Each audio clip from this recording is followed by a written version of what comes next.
Samahan nyo nga pala ako makisaya sa grand opening ng Unitap Santiago. Grabe, napakadaming ang tao. Talagang dinumog nga itong grand opening nila.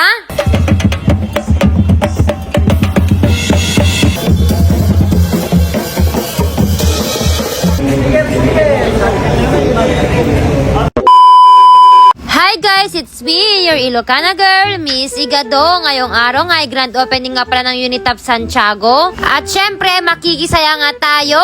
Magkakasama nga pala natin yung mga kilalang content creator nga dito sa Isabela.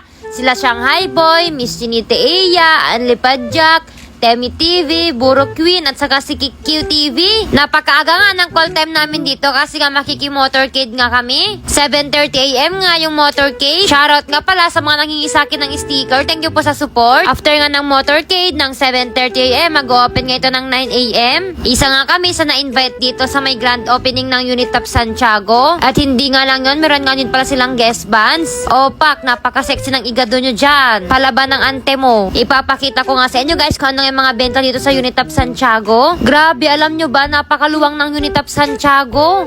At Supermarket. Grand opening August 1, 2025. In granding magbubukas sa Philippines. Sa sobrang lawak nga ito, napakadami nga din mga staff. Ayan, shoutout nga sa kanila. Sasakay nga din pala kami dito sa truck kasama nga yung mga drummers. Ayan, shoutout nga din po sa inyo. Napakadami nga din nakisali sa motorcade ng Unitap Santiago. May mga dipos, mga tricycle driver at iba pa. Kami ngayong nasa harap, tapos nakasunod nga lang yung iba.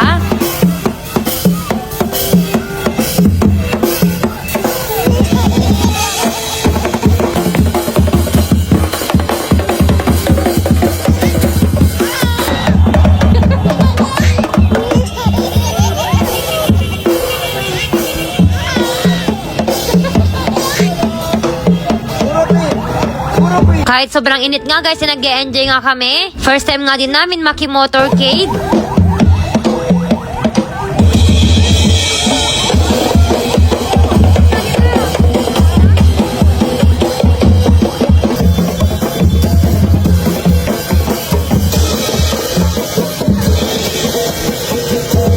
After nga pala namin nag-motorcade, napakadami na nga din nag-aabang ng grand opening ng Unitap Santiago. Napakadami nga kasing giveaway ang Unitap. Merong damit, baso, gift vouchers, ganon. Shoutout nga din pala sa mga dipos ng Santiago. Grabe ang sisipag nga po nila tang babait. Syempre, shoutout nga din natin yung mga tricycle driver ng Santiago na naki-attend nga din sa motorcade. Maraming salamat nga po sa suporta nyo. Dito nga guys, nag-start na nga yung ribbon cutting at nagla-live na nga ako. Grabe guys, nagipagsiksikan pa nga ako papasok dito sa Unitap Santiago. Kitang-kita nyo naman siguro sa video na napakadaming ang tao. Grabe. Naubos pa nga yung stickers nga natin dito at napakadaming ang humingi. Ayan, shoutout nga po sa inyo. Hindi na nga ako nagpatumpik-tumpik pa. Nag-ikot-ikot na nga ako dito. Sa taas nga ng Unitap na to ay meron nga department store. Sa baba naman ay supermarket at mga playground. Napagod nga ako agad kasi nga napakaluwang naman kasi ng Unitap Santiago na to. Pag talagang nagpunta ka dito, talagang mapapabudol ka. Paano ba naman kasi ang mumura na tas quality pa? Pagod na nga lahat ng mga kasama nga namin. Nagla-live nga kasi kami dyan guys.